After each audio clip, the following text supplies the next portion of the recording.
Господи, Исусе Христе, Сине Божий, помилуй меня грешного.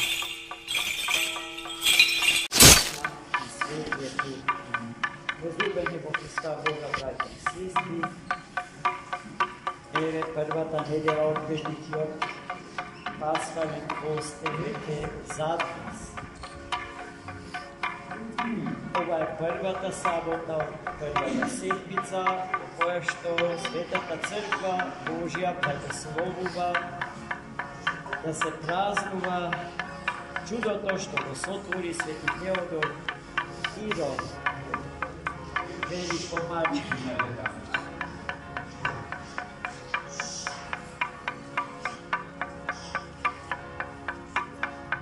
Видите, браќа и сестри, најпрво целата света литургија ја сложевме со еден крст руки. Че никој од оние што денеска се причестија не беа присутни на божествената литургија, што е срам не види. Кон Светиот Путин не се приоѓа од улица, туку се стои овде и се моли, како што сите други се моли. И ние немаме ни едно оправдување за некаква подруга постана. А и сега се причестија истите тие кои што од улица доаѓаат да се причестат, ги нема. Никаде ги. Зошто тие луѓе доаѓаат, не ми е јасно зошто се причестуваат. Изгора на тоа, Словото на Отецот окачи мачки кореп. Тоа е Словото на Отецот, а не поука, совет, знаење, без кое што ни еден животен проблем не можеме да го решиме правилно.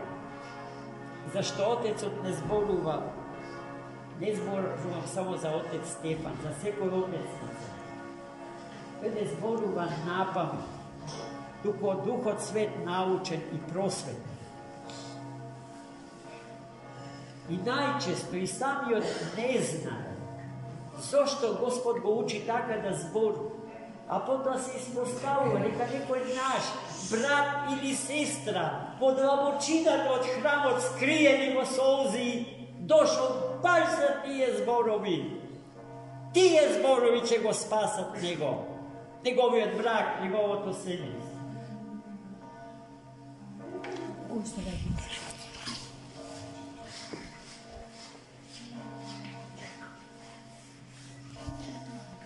Браќа и сестри, да се вратиме на проповед. А и ова што го кажа,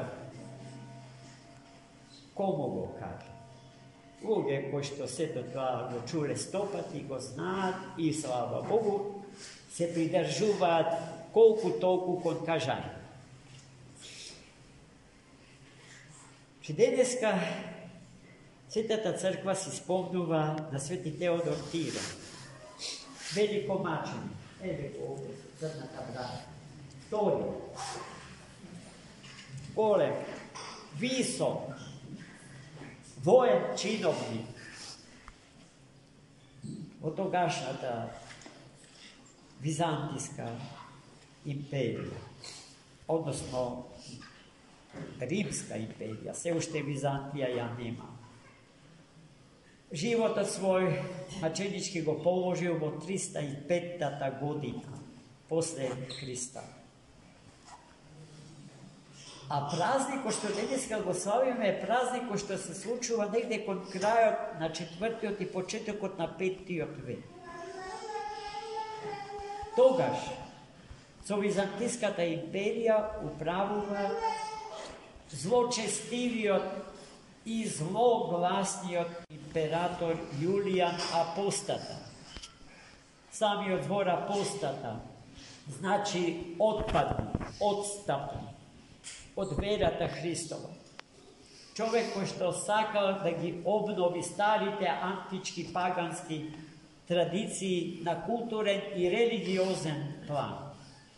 Иако тој заедно со Свети Григорий Богослов и Свети Василий Велики заедно студирал во Атина, на тогашната Атинска академија.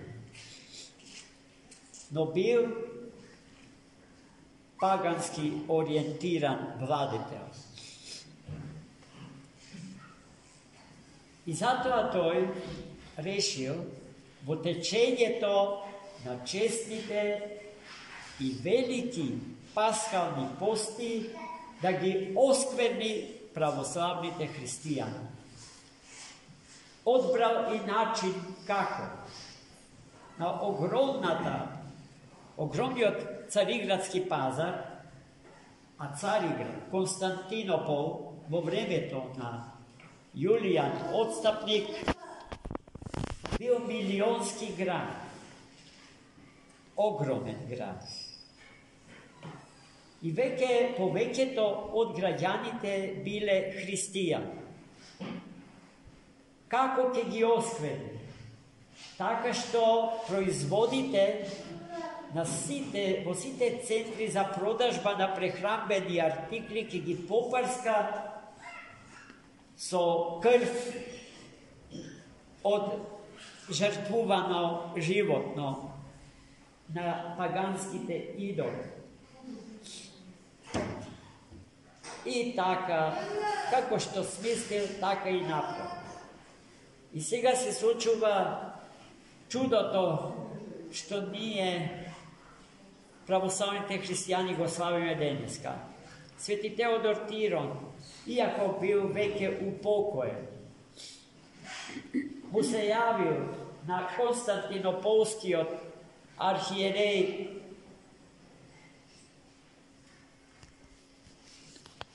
Евдоксий и му кажа, но во житието на светите се подвлекува дека тоа јавување не било во сон, туку реално. Му се јавил онаков како што Господ го чува низ вечноста, големиот маченик Христов Теодор Тирон. И му кажа на архиерејот Евдоксий да го спаси народот свој од осквернување така што ќе сварат пченица, односно коливо. И за сите дни во кои што императорот ќе ги погани производите со идолска крв, да им дели чиста варена пченица. Во чест на тој настан и денеска ние тука ќе осветиме коливо, односно благословен леб и пченица, во чест на Свети Теодор Тирон. И потоа, браќи и сестри, народот не излегувал по пазариштата и ништо не купувал. Императорот Јулијан Отстапник брзо сватил дека неговата намера е осуетена и се откажал од тоа големо злосторство. Веднаш потоа на пазариштата во Константинопол се продавала чиста, неиспоганета храна. И ние денеска, браќи и сестри, сме жртва на исти процеси, однапред смислени и перфидно употребени. Јас денеска не би се повторал, великата година истото го зборува и покрај тоа што истото го зборувам секоја година на овој ден, луѓе што ги слушаат моите беседи, како да не ги слушале, доаѓаат и повторно ме прашаат, а дали од таа храна може да се јаде? Јас оваа година нема да ги кажам. Сами ќе се потрудите да си научите од која храна не е добро да купувате и да се јаде. Секоја која што е попрскана со идолска крв или која што има гаранција од некој центар кој што нивните производи не би ги произведувал доколку не ја имаат нивната лиценца. за тој производ. Зошто и како?